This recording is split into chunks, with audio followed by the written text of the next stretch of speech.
क्या सच में भाई दूज के दिन बहन का तिलक अकाल मृत्यु को टाल सकता है? क्या यमराज ने स्वयं यह वरदान दिया था और होली के ठीक बाद आने वाली द्वितीया इतनी शक्तिशाली क्यों मानी जाती है?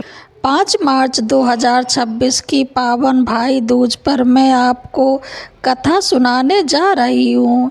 यमलोक से जुड़ी वह दिव्य कथा जिसमें धर्मराज यमराज ने अपनी बहन यमुना को ऐसा वरदान दिया जो आज भी हर भाई की रक्षा करता है।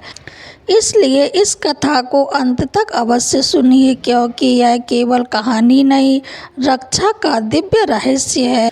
होली के रंग अभी सूखे भी नहीं होते कि सनातन धर्म में एक और पवित्र पर्व आता है, भाई दूज। फागुन शुक्ल पक्ष की द्वितीया तिथि को मनाया जाने वाला यह पर्व भाई बहन के प्रेम, सुरक्षा और आशीर्वाद का अद्भुत उत्सव है। जो 5 मार्च 2026 गुरुवार को यह पावन पर्व मनाया जा रहा है। लेकिन क्या आप जानते हैं इस पर्व की शुरुआत कैसे हुई? इसकी जड़ें जाती हैं देवताओं के लोक में।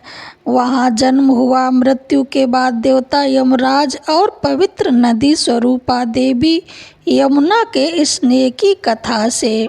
पुराणों के अनुसार सूर्यदेव और संध्या देवी की संतान थे यमराज, यमुना और शनिदेव।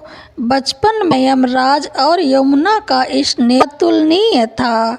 वे साथ खेलते, साथ हंसते, साथ भोजन करते। परंतु समय ने करवट ली। यमराज को मृत्यु लोक का दायित्व मिला। वे यमलोक के अधिपति बने। अब उनका कार्य था प्रत्येक जीव के कर्मों का लेखा जोखा देखना और न्याय करना। यमुना अपने भाई को बहुत याद करती थी। वे बार बार संदेश भेजती, भैया एक बार मेरे घर अवश्य आइए। परंतु यमराज उत्तर देते, बहन अभी समय नहीं है। वर्षों बीत गए लेकिन बहन का प्रेम कम नहीं हुआ। फागुन का महीना आया, होली का उल्लास समाप्त हुआ और द्वितीया तिथि आई। यमुना ने संकल्प लिया, आज मैं अपने भाई से अवश्य मिलूंगी। उन्होंने प्रेम पूर्वक निमंत्रण भेजा। इस बार यमराज का हृदय पिघल गया। उन्होंने सोचा, मेरी बहन वर्षों से प्रतीक्षा कर रही है, आज मैं अवश्य जाऊंगा।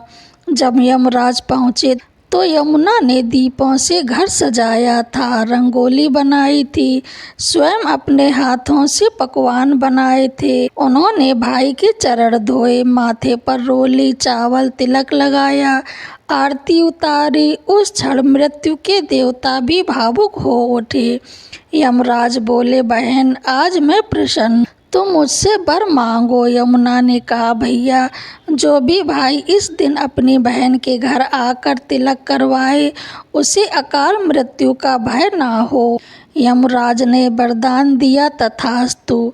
फागुन शुक्ल द्वितीया के दिन बहन का तिलक मृत्यु के भय को दूर करेगा।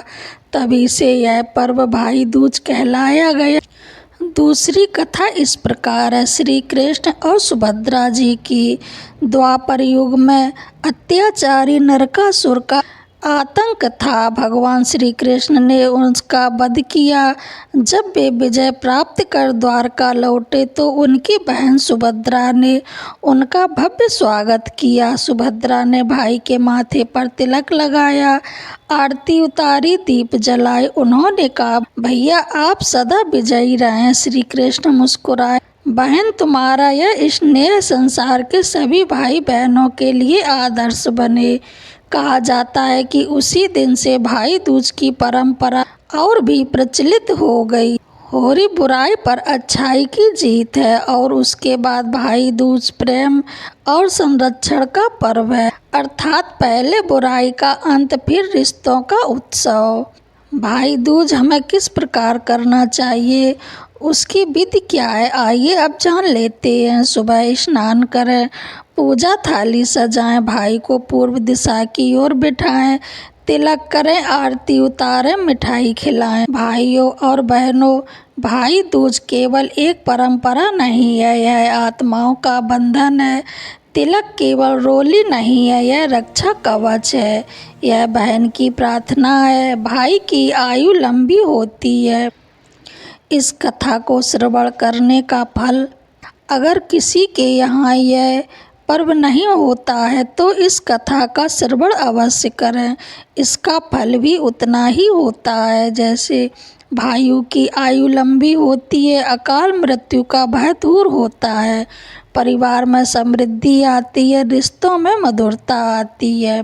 जब बहन अपने भाई के माथे पर तिलक लगाती है तो वह केवल रंग नहीं लगाती, वह अपने प्रेम, अपनी दुआ और अपनी आत्मा का आशीर्वाद देती है। 5 मार्च 2026 को जब आप भाई दूज मनाएं तो इस कथा को अवश्य सुनें और सुनाएं। अगर आपको यह कथा पसंद आई है तो अपने भाई की सुख समृद्धि के लिए कमेंट बॉक्स में जय श्री कृष्णा जरूर लिखें। जय माता दी।